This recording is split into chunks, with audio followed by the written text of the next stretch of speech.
वैसे तो Cancerians are really amazing people, बहुत पोलाइट होते हैं, बहुत स्वीट होते हैं, and they love to take care of everybody but they bite, and they bite really hard.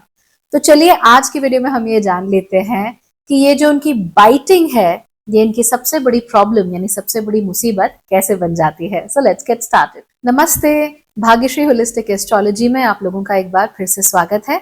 यहाँ पर हम बात करते हैं पॉजिटिव, इंस्पायरिंग और होलिस्टिक एस्ट्रोलॉजी की, यानी कि एक ऐसा ज्योतिष जो कि आपके पॉजिटिव पॉइंट्स को मैक्सिमाइज कर सकता है और आपके नेगेटिव पॉइंट्स को मिनिमाइज करने में आप लोगों की मदद भी कर सकता है।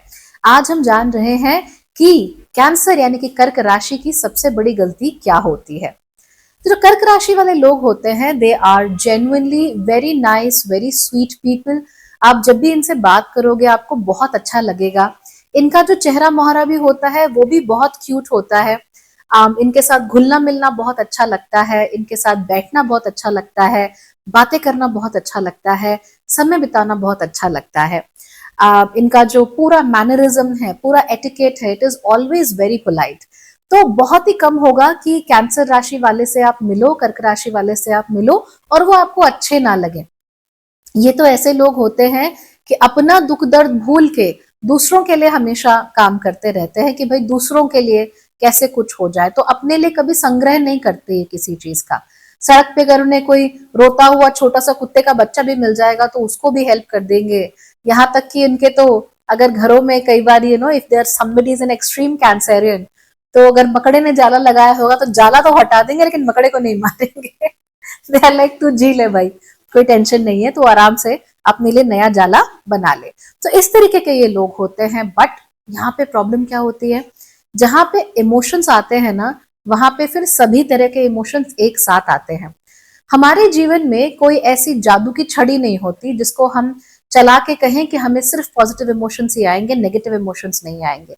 तो इमोशंस अगर आएंगे तो हर प्रकार के आएंगे, उसमें अच्छे भी शामिल होते हैं और खराब वाले जो होते हैं वो भी शामिल होते हैं। अनफॉर्चुनेटली हम इन चीजों को ढंग से समझते नहीं हैं। हम क्या करते हैं, हमें लगता है that if we are polite we will always be polite, but ऐसे होता नहीं है। कैंसेरियन राशि वाले लोग फ्री माइंडेड होते हैं, बहुत ओपन माइंडेड होते हैं और इंडिपेंडेंट रहना पसंद करते हैं। अब इनकी ये जो इंडिपेंडेंस होती है उसकी वजह से क्या होता है कि ये बहुत ज्यादा दूसरों का दखल भी अपने जीवन में बर्दाश्त नहीं करते। छोटी छोटी बातें इनको अक्सर बहुत जल्दी पिंच हो जाती हैं। तो बड़े बड़ी बातें होंगी उनको तो ये हंस के टाल देंगे, कहेंगे चलो कोई बात नहीं, हो गया जो होगा देखा जाएगा, कोई टेंशन नहीं है, I am okay, I am fine, I am strong, I am beautiful, ये सब वो करते हैं। लेकिन जो छोटी छोटी बातें होती हैं ये उनको बहुत इजीली चुभ सकती हैं, because they are extremely sensitive people. इनकी सेंसिटिविटी इतनी ज्यादा है कि अगर आपने मान लो घर में 5 लोग बैठे हैं और आप सबको खाना परोस रहे हो और आपने गलती से उनके थाली में जो है अचार डालना अगर आप भूल गए, इनको याद रहेगा कि भैया आपने अचार नहीं डाला, and they felt very hurt because of that. और उसका वो जो हर्ट है फिर वो भूलने वाले नहीं है, so they get pinched very very easily, है ना। ये हमेशा मान लीजिए आप ब्लैक कॉफी पीते हैं और आज आपने इन्हें गलती से, जस्ट बिकॉज आप बाकी सबके लिए भी चाय बना रहे थे, आपके दिमाग में नहीं रहा, आपने चाय इनको भिजवा दी, they are going to hate it कि भाई मैं तो हमेशा ब्लैक कॉफी पीता हूँ, आपने मुझे चाय की भिजवा दी। तो इस तरीके से इनके साथ होता है, जरा जरा सी बातों पे, छोटी छोटी बातों पे उनको बहुत जल्दी हर्ट हो जाता है, इनको बहुत जल्दी चीजें पिंच करने लगती हैं। और इसी वजह से फिर क्या होता है ना, that these people start behaving weirdly. कर्क राशि के लोगों के बारे में आपको एक और खास बात जाननी चाहिए। इस राशि के लोगों की जबान जितनी मीठी हो सकती है उतनी ही कड़वी भी हो सकती है। यानी कि जब ये कड़वी बातें बोलने पर आएंगे ना, तब आपसे भी बर्दाश्त नहीं होगा, it is almost too much. और ये कड़वी बातें तभी बोलते हैं जब इनको हम बहुत ज्यादा तंग करें, बहुत परेशान करें, इनके मन के मुताबिक चीजें ना करें, या फिर आप इन्हें ना स्पॉटलाइट में खड़ा कर दें। राइट, जैसे कि मान लीजिए कर्क राशि का कोई बच्चा है, ठीक, और सबसे बड़ा बच्चा कर्क राशि का है घर का। अब आपको ये उम्मीद है कि भैया हमने तो सारे फाइनेंशियल डिसीजंस अपने गलत ले लिए, लेकिन हमारा जो लड़का है अब ये इंजीनियरिंग करेगा, ये नौकरी लगेगा फटाफट से, और अब ये हमारा जो परिवार है उसको आगे बढ़ाएगा, हमारे फाइनेंशियल डिसीजंस को ये सेटल करके देगा, घर भी यही बनाएगा, घर भी यही चलाएगा, सब यही करेगा। तो आपने क्या किया, आपने इस बच्चे को ना स्पॉटलाइट में खड़ा कर दिया। वो स्पॉटलाइट जो उसे अच्छी नहीं लगती, why? Because it's a very independent minded राशि। तो कर्क राशि को ये अजीब सी स्पॉटलाइट पसंद नहीं आती, दे वांट टू बी थोड़ा सा पीछे को ही हो सके। अगर तो कोई और अगर मेजर स्पॉटलाइट ले रहा है और ये सहायक के रोल में है तो उनको कोई टेंशन नहीं है, दे आर ओके। बट अगर आपने सारा का सारा बोझ, सारी की सारी स्पॉटलाइट इन्हीं के सर पे धर दी और आप सोच रहे हो कि अब ये चीजें आपके लिए अच्छे करेंगे, तो फिर वो तो नहीं हो सकता। ऐसे में ये जो कर्क राशि वाला बच्चा है ये बहुत बुरी तरीके से परेशान हो जाता है। सब उसी की तरफ देख रहे हैं, बेटा पढ़ाई की, बेटा पढ़ाई की, बेटा 90% नंबर आए, बेटा अच्छे इंजीनियरिंग कॉलेज में दाखिला हुआ, बच्चा अच्छा जीपीए क्या बोलते हैं उसको, एसजीपीए जो भी है वो तुम्हारा अच्छा आया, बेटा नौकरी लगी, बेटा प्लेसमेंट हुई। सो कर्क राशि पर्सन बिकम्स कॉर्नर्ड। उनको ऐसा लगता है कि पूरी दुनिया डंडा लेके इनके पीछे पड़ गई है, and now it is trying to create issues in their life. और इस वजह से जो कर्क राशि के लोग हैं वो हो जाते हैं अच्छे खासे परेशान, और उनको ये बिल्कुल अच्छा नहीं लगता है, right? They hate it totally and completely. अब इसकी वजह से क्या होता है, जबान तो है, अब जितनी मीठी थी उतनी ही कड़वी भी हो जाती है। ऐसे में कर्क राशि वाले लोगों के मुंह से जो निकलता है ना, भाई भगवान बचाए, because they can get really acidic. जो आप शायद स्कॉर्पियो राशि से उम्मीद करते हो, या मे बी लियो राशि से उम्मीद करते हो, या फिर मेष राशि से उम्मीद करते हो, वो कुछ भी नहीं है। कर्क राशि वाले लोगों की जबान इतनी तीखी होती है, ऐसा काटती है कि जो आप शायद सपने में भी नहीं सोच सकते थे। और प्रॉब्लम क्या होती है ना, कि जिस व्यक्ति से हमें उम्मीद होती है कि ये तो ऐसा ही है, तो गुस्सैली है, वो चार बातें सुना दे, we are like oh whatever, we just learn to ignore. लेकिन जब कोई बहुत स्वीट व्यक्ति, बहुत पोलाइट व्यक्ति, कोई बहुत प्यारा सा व्यक्ति जब हल्की सी भी बात कह देता है तो वो चुभती बहुत ज्यादा है।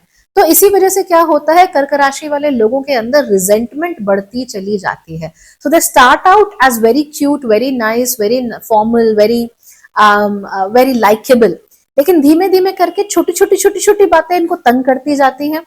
फिर हम इन्हें स्पॉटलाइट में रख देते हैं। जैसे ही हम इनको स्पॉटलाइट में रखते हैं वो परेशान हो जाते हैं, कॉर्नर्ड फील करते हैं। उसके बाद फिर इनके मुंह से जो निकले वो कम है, सच में। सो इस तरह की चीजें कर्क राशि वालों के साथ बहुत कॉमनली होती हैं। अब इसका मतलब क्या हुआ कि कर्क राशि वाले लोग खराब होते हैं, गलत होते हैं? नहीं, ऐसा नहीं है। कर्क राशि में इमोशनैलिटी बहुत ज्यादा होती है, और जैसा कि मैंने कहा, हमारे दिमाग में कोई स्विच नहीं है। अगर हम इमोशंस को स्विच ऑफ करना चाहते हैं तो हम ऐसा नहीं कर सकते कि खाली नेगेटिव इमोशंस को स्विच ऑफ किया, सारे के सारे एक साथ ही करने पड़ेंगे, and then you will become depressed. तो इमोशंस इनमें बहुत ज्यादा होते हैं, तो सारे ही इमोशंस की मात्रा इनके अंदर ज्यादा होगी। तो जब ममता इनके अंदर आएगी वो भी ज्यादा होगी, जब प्यार होगा वो भी ज्यादा होगा, और जब इनको खींच आएगी, गुस्सा आएगा, तो वो भी दूसरों से कहीं ज्यादा होगा। जब जबान तीखी होगी तो वो दूसरों से कहीं ज्यादा तीखी होगी। इस तरह की चीजें आपको कर्क राशि में बहुत कॉमनली देखने को मिलती है। ऐसे में क्या करना है, कर्क राशि वाले लोगों को मैनेज करने के लिए, इनके साथ अच्छा रिलेशनशिप बनाए रखने के लिए दो चीजें बहुत जरूरी हैं। नंबर 1, आप इनके साथ एक अच्छा कम्युनिकेशन हमेशा बनाए रखिए, इनके साथ बातचीत हमेशा करते रहिए, और छोटी छोटी चीजों को लेकर इनसे अगर डिस्कशन होता रहे ना तो उनको बहुत अच्छा लगता रहता है। इनको बड़ी शांति मिलती है कि हाँ भाई, I am in the loop, I know things. तो जहां पर भी थोड़ा सा भी इशू हो, ये संभाल लेते हैं, उस चीज को खराब नहीं फील करते, बिकॉज ऑफ द कम्युनिकेशन। लेकिन अगर कम्युनिकेशन नहीं है मान लीजिए, और तब आपने गलती से इनकी थाली में अचार नहीं डाला, तो फिर तो ये बहुत बुरा फील करेंगे। Then they will feel like, oh you are against them, oh you are creating issues for them. ये इनके साथ हो सकता है। So again be very very careful. Second चीज जो यहाँ ध्यान देने वाली है वो ये है कि कर्क राशि के साथ आप जब भी इंटरैक्ट कर रहे हो, खासतौर पे अगर आप रिलेशनशिप में हैं, आपके बच्चे हैं कर्क राशि के, इनफैक्ट आपके अगर बॉस भी कर्क राशि के हैं, मैं तो कहूंगी अगर आपकी सास भी कर्क राशि की है, इन दैट केस पता है क्या करना चाहिए, be very observant with these people. इनके जो भाव होते हैं ना, जो भी ये महसूस कर रहे हैं, वो इंस्टेंटली इनके चेहरे पे आ जाते हैं। ये चाह कर भी छुपा नहीं पाते, they can not be poker faces.